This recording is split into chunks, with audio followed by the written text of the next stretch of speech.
يلا نفرح الناجحين ونقدم لضيوفنا اللي جايين يباركوا ويهنوا احلى واسرع جاتو النهارده.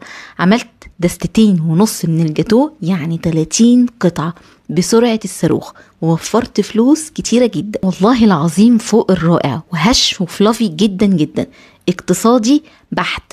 بكوب كريمه واحده بس عملت كل الكميه دي.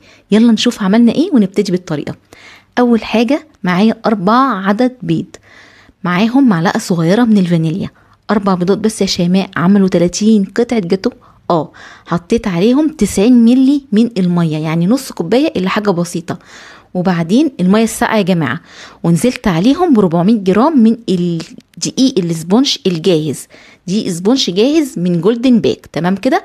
هاخد الكلام ده واروح اضربه في المضرب بتاعي، وهجهز الصاج اللي هو 30 في 40 مدهون دهنة زيت بسيطة، وفرشت عليه ورقة زبدة.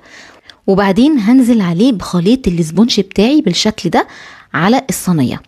عايزة اقول لكم بقى على حاجة، انتوا لو هتعملوا مقدار مثلا نص كيلو دقيق اسبونج، ممكن ياخد 5 بيضات لو هم كبار، يعني كفايه قوي 5 بيضات، مش شرط 6 بيضات لو حجم البيت بتاعك كبير. اما لو حجم البيت صغير او متوسط، لا خليهم 6 بيضات عشان تبقي في الامان. ونص كوبايه من الميه، ونفضل تكون الميه ساقعه يا جماعه.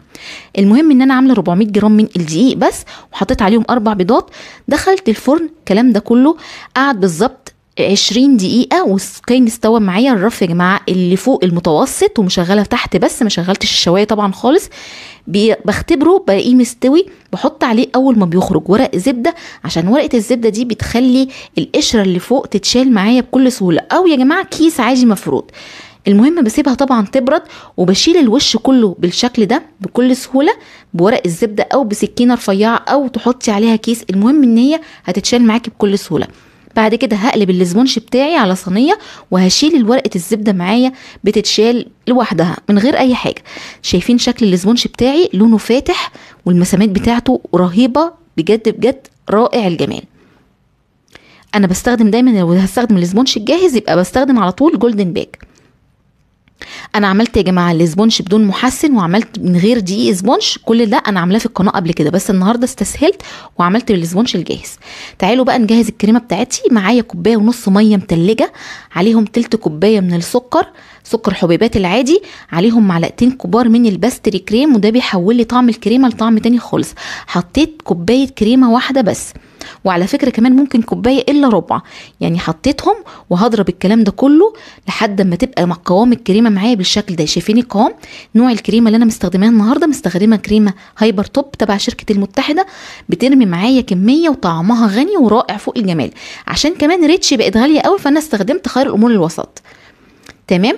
حطيتها بقى في كيس، وهبتدي ان انا حطيت في الكيس بلبله عشان كمان تديني كريمه متساويه. ده هيساعدك كتير جدا ان انت تيجي تفردي الكريمه تديكي طبقه كلها مقاس واحد، وتبقى متساويه معاكي بكل سهوله من غير ما تبذلي فيها مجهود.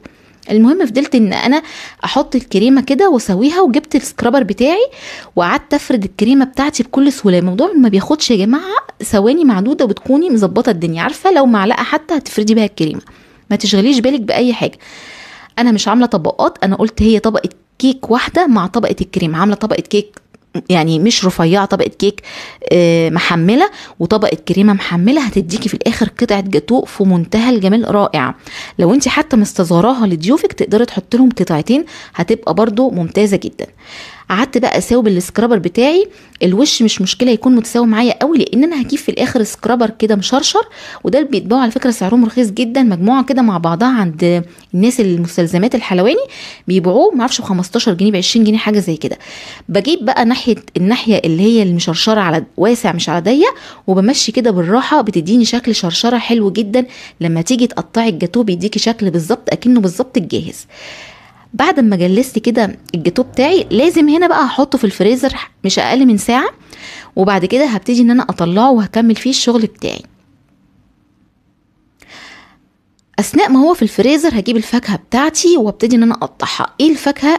اي نوع فاكهة عندك تقدري تستخدميها، يعني مثلا مشمش، خوخ، برقوق، كيوي، كانتالوب، اي نوع عندك. انا عندي النهارده التفاح البلدي بتاعنا، جبته وشلت الحته كده اللي بالنص وبعد كده قطعته شرايح رفيعه. اهم حاجه تقطعي شرايح رفيعه بالشكل ده.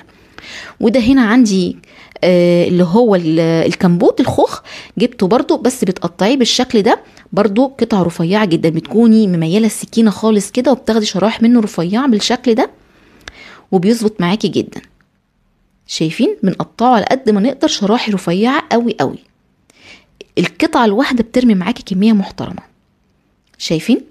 بس كده هبتدي ان انا بقى لما اطلعه من الفريزر لازم تكون السكينه بتاعتي مشرشره، وكمان قبل ما بقطع بكون مجهزه ميه في كتل سخنه. كل قطعه بحط السكينه في الميه السخنه وبمسحها بمنديل وببتدي ان انا اقطع عشان تديني قطعيه متساويه بالشكل ده. وكمان ما بيبقاش فيها اي خدوش. لازم الميه السخنه بتساويلك جدا القطعيه. شوفوا بقى عملت معايا قد ايه. عملت معايا كميه محترمه. انا قطعت زي 10 خطوط او 9 خطوط بالعرض، وهرجع اقطع بالطول خطين، فهيديكي بالظبط 30 قطعه. عايزه اقول لكم والله العظيم القطعه مش صغيره خالص، القطعه في منتهى الجمال. يعني لو في اطفال هياخدوا القطعه وهيشبعوا جدا منها، احسن ما تعملي قطعه كبيره والطفل ما يقدرش يكملها. لا، واللي عايز بتديله تاني، لان هو ما شاء الله كميه محترمه جدا جدا جدا. جبت بقى كريز وجبت قطعه تفاح وحطيت بقى بالشكل ده وكسرت الرول. ممكن لا مش شرط كمان تعملي اللي انا عاملاه ده خالص، ممكن تعملي روزيتات من الكريم شانتيه، لان الكوبايه على فكره اللي انا عملتها اتبقى منها كريم شانتيه، كان ممكن اعمل بيها روزيتات وتنزلي عليها بالشكل ده، بس انا حبيته من غير روزيتات ومن غير اي حاجه عشان ابسط الدنيا عليكم. مش شرط يكون عندك تيب يعني وتعملوا روزيتات، لا هو كان كده تمام قوي. ده بقى ايه؟ ده جيلي تلميع اللي هو على البارد برضو من شركة المتحدة. زي ما هو كده بجيبه وما بعملش بيه اي حاجة، لازم المع الفاكهة بتاعتي عشان تفضل كده بتلمع وما تتبلش منك. وطبعا انتوا عارفين ان التفاح بيسود، فكان لازم ان انا احط كده جيلي تلميع على الفاكهة بتاعتي. شايفين بقى الجمال؟ عايزه اقول لكم حاجة كده في منتهى الجمال والحلاوة.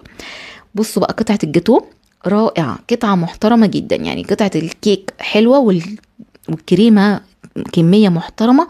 تعالوا بقى نشوف واحنا بنقطع قد ايه حاجة كده دايبة دوب. بصوا في منتهى الجمال والطعامة.